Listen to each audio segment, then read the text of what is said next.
কর্মসূচি রয়েছে দাদা আজকে কি?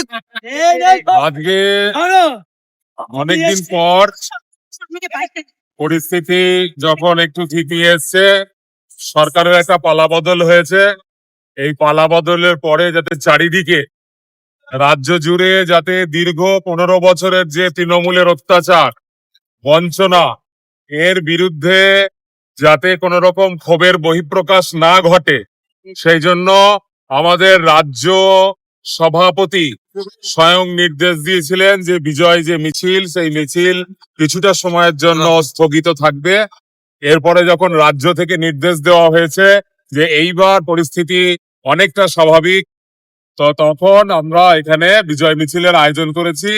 আমাদের কৃষ্ণনগর উত্তর বিধানসভার যে গণদেবতা, যারা ভারতীয় জনতা পার্টির পদ্মফুল চিহ্নের প্রার্থীকে বিপুল ভোটে আশীর্বাদ করেছেন, তাদেরকে ধন্যবাদ জ্ঞাপন, তাদেরকে সম্মান জ্ঞাপন করার জন্য আজকে কৃষ্ণনগরের রাজপথে আজকে ভারতীয় জনতা পার্টির যারা লড়াকু যোদ্ধা, দীর্ঘদিন ধরে এই স্বৈরাচারী সরকারের বিরুদ্ধে লড়াই করে চলেছে, প্রাণপণ লড়াই, যে আজকের এই দিনটার জন্য এখানে জাতীয়তাবাদী রাষ্ট্রবাদী ভারতীয় জনতা পার্টির সরকার প্রতিষ্ঠিত করে প্রান্তিক গরিব মানুষ, সাধারণ মানুষকে সুশাসন পৌঁছে দেওয়ার জন্য যে লড়াই, তারা সকলে আমরা সমবেত হয়েছি।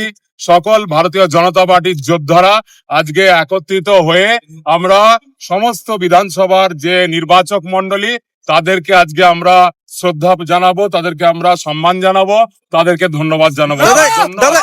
দাদা এই বছরে দাদা